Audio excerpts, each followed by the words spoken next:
Haarlem, Netherlands, May 40. A man in a dark coat knocked on the door of a small apartment where a single mother lived with her 2 daughters. The girls were young, 16 and 14 years old, with their whole lives ahead of them. They should have been worried about schoolwork, about boys, about the ordinary concerns of teenage girls in peacetime. But this wasn't peacetime anymore. German tanks had rolled across the Dutch border just days earlier, and now Nazi flags hung from buildings where Dutch flags had flown for centuries. The occupation had begun. The man removed his hat and spoke directly to the mother, not the girls. His proposition was simple and horrifying. Would she allow her daughters to join the Dutch resistance, to fight the Nazis, to risk their lives? Most mothers would have slammed the door in his face. Most mothers would have hidden their children, protected them, kept them as far from danger as possible. But Treintje van der Molen was not most mothers. She was a communist, a fighter for social justice, a woman who had raised her daughters to stand up against injustice no matter the cost. She looked at the man for a long moment. Then she looked at her daughters. Truus, 16, tall and serious. Freddie, 14, small and fierce, still wearing her hair in braids like a child. "Ask them yourselves," she said. The man turned to the girls. "Will you fight?" Truus and Freddie Oversteegen looked at each other. They thought about the Jewish family hiding in their apartment. They thought about the Nazi soldiers strutting through their streets. They thought about what kind of world they wanted to live in. "Yes," they said. What the man didn't tell them right away, what he waited weeks to reveal, was exactly what fighting would mean.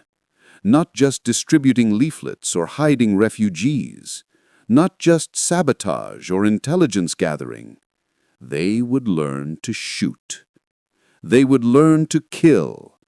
And they would use the one weapon the Nazis would never see coming: the fact that they were young, pretty girls who looked completely harmless. Freddie Oversteegen was about to become one of the deadliest teenage assassins in the Dutch resistance, and she was going to do it with a smile. The early missions were almost innocent.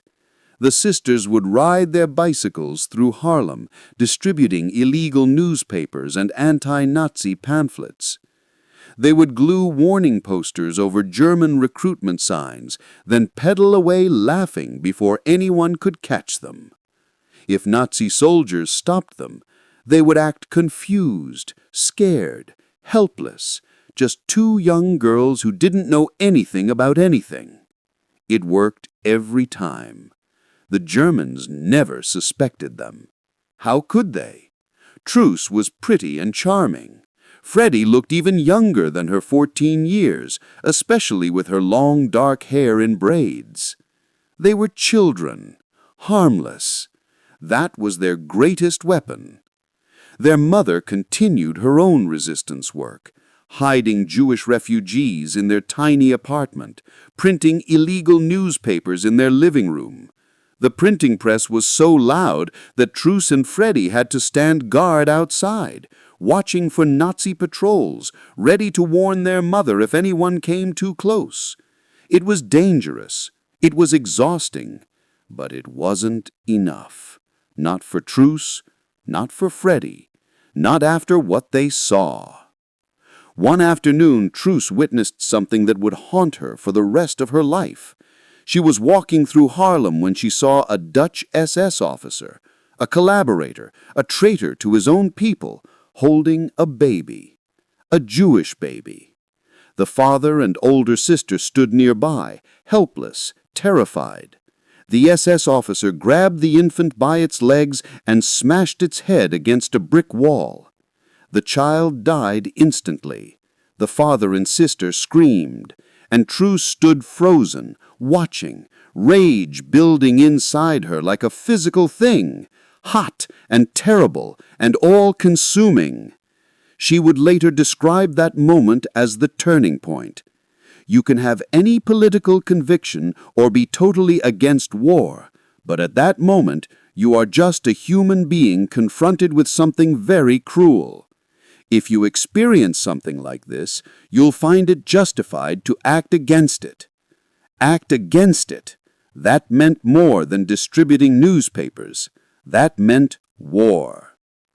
In 1941, the same man who had recruited them returned.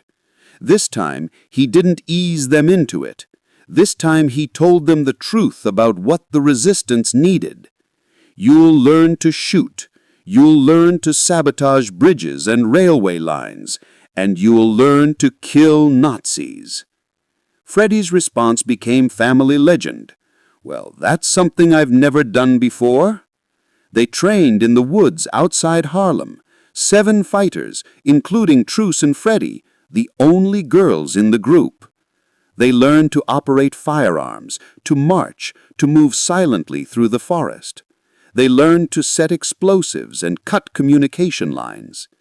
They learned that war wasn't glory and honor, it was brutal, ugly necessity. But they also learned something the men in their group didn't fully understand, that being young women gave them advantages male fighters could never have. They could get close to Nazi officers in ways men couldn't. They could move through checkpoints without suspicion. They could smile and flirt and charm, right up until the moment they pulled the trigger. The first assassination mission came soon after. The target was a high-ranking Nazi officer, arrogant and cruel, the kind of man who thought he owned the Netherlands and everyone in it, someone who would never suspect that the pretty teenage girl smiling at him in an expensive bar was anything other than what she appeared to be. Truus dolled herself up, makeup, nice clothes, her hair done perfectly. She looked older than 16, sophisticated, alluring. She walked into the bar where the Nazi officer was drinking and caught his eye. He took the bait immediately. "Want to go for a stroll?" Truus asked, her voice sweet and inviting.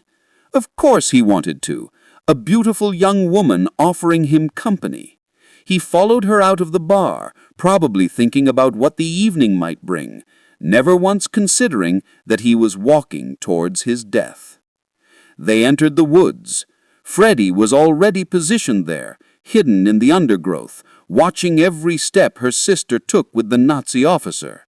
Her role was lookout, to make sure no one was coming, to warn if there was danger. Deeper into the trees they walked. The Nazi officer put his arm around Truus. She smiled at him, led him further from the road, further from safety, further from any chance of survival.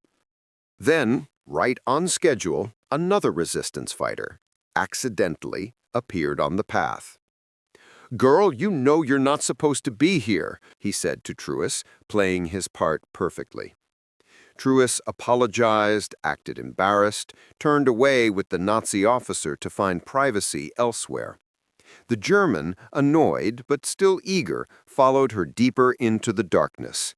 That's when the resistance fighter shot him. The sound echoed through the forest. The Nazi officer collapsed, blood spreading across the fallen leaves. Truus stood there, breathing hard, adrenaline coursing through her veins. Freddie emerged from her hiding place, and the sisters looked at each other. They had just helped kill a man. They were 16 and 14 years old. There would be many more. The sisters' reputation grew within the resistance. They were fearless, effective, and completely unexpected. Nazi officers never saw them coming. How could they? Just 2 young girls on bicycles, riding through the streets with flowers in their baskets. Just 2 pretty teenagers in a cafe, laughing and flirting. Just 2 harmless children. Except there were guns hidden in those flower baskets. Except those flirtations were reconnaissance missions. Except those children had killed more Nazi collaborators than most male resistance fighters. Sometimes they worked with Truus doing the seduction, luring targets into the woods. Sometimes they set up ambushes, shooting from their bicycles before pedaling away at full speed. Sometimes they sabotaged railway lines, cutting German supply routes. Sometimes they smuggled Jewish children out of occupied territory, walking hand in hand with terrified kids, pretending to be older sisters on a family outing. In 1943, they were joined by a third young woman, Hani Schaft, 19 years old, with distinctive red hair that would eventually make her famous. Hani was studying law, dreaming of working for human rights after the war. She was the intellectual of the trio. Truus was the natural leader, decisive and fearless. Freddie was the planner, mapping out missions with careful precision. Together, they were unstoppable. But the work took its toll. Years later, Truus would describe the psychological cost of what they did. They weren't cowboys in a movie. They weren't heroes in a storybook. They were teenagers forced to do brutal, terrible things because the alternative, doing nothing while innocents died, was worse. You shouldn't ask a soldier how many people he shot, Freddie would later say. And they were soldiers, child soldiers, fighting a war they never asked for, carrying burdens no teenager should ever have to carry. By 1944, the resistance knew their names. So did the Nazis. The girls had bounties on their heads. They had to move constantly, changing locations, using false identities. Their mother fled to a farm outside Haarlem. Truus and Freddie took jobs as nurses in an evacuation hospital in Enschede, using it as cover while continuing their resistance work. The end came swiftly for Hani. On March 21, 1945, she was arrested at a Nazi checkpoint. 3 weeks later, just 3 weeks before the Netherlands was liberated, the Nazis executed her. She was 24 years old. Truus tried desperately to rescue her. Disguised as a German nurse, she went to the Wetteringschans prison with a fake story about needing to take Hani for a medical examination. She cried, begged, played her role perfectly. But Hani was already gone, already dead, already executed by the monsters they had fought so hard to stop. The sisters survived, but survival came with a price. For the rest of their lives, Truus and Freddie would wake up screaming from nightmares. They would fight invisible enemies in their sleep, reliving missions, reliving killings, reliving the war that stole their childhoods and marked them forever. After liberation, Truus married and had 4 children. She named her oldest daughter after Hani, keeping her friend's memory alive. She became an artist and sculptor, channeling her trauma into creation. She spoke at schools and universities about the war, about tolerance, about the importance of standing up to injustice. In 1967, Israel named her Righteous Among the Nations for her work saving Jewish lives. Freddie married and had 3 children. Unlike her sister, she lived quietly, rarely speaking about the war, focusing on her family. She felt overshadowed by Truus, forgotten by history, just the little sister who had tagged along on the missions. For decades, their story remained largely untold. The Netherlands had moved on. People didn't want to talk about the occupation, about collaboration, about the uncomfortable truth that while some fought, most people just tried to survive. The Oversteegen sisters were inconvenient reminders that ordinary people, children even, could have resisted, should have resisted. It wasn't until 2014, 69 years after the war ended, that the Dutch government finally recognized their service. Prime Minister Mark Rutte awarded both sisters the Mobilization War Cross in a ceremony that should have happened decades earlier. Truus died in 2016, at age 92. Freddie died in 2018, one day before her 93rd birthday. After Freddie's death, the international media finally discovered their story. Headlines appeared around the world: the teenage sisters who killed Nazis, Dutch resistance fighters who seduced and shot German soldiers, the most deadly teenage girls of World War II. Where had these stories been for 70 years? Why did the world wait until these women were dead before celebrating their courage? Freddie had an answer. She believed it was easier for people to ignore stories like hers, to pretend that ordinary citizens had no choice, no agency, no ability to fight back against evil. Because if two teenage girls could stand up to the Nazi war machine, what excuse did everyone else have? If there is one hero on every street, then it looks bad for the rest of the street, she once said.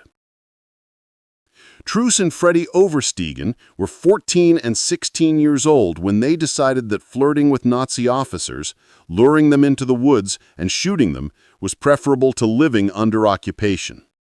They were teenagers who bombed trains, smuggled children, and killed collaborators. They were girls with braids in their hair and guns in their baskets.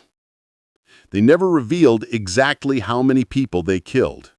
Soldiers don't keep count, and they were soldiers, the youngest, deadliest, most unlikely soldiers the Dutch resistance ever had. Their story should have been told decades ago.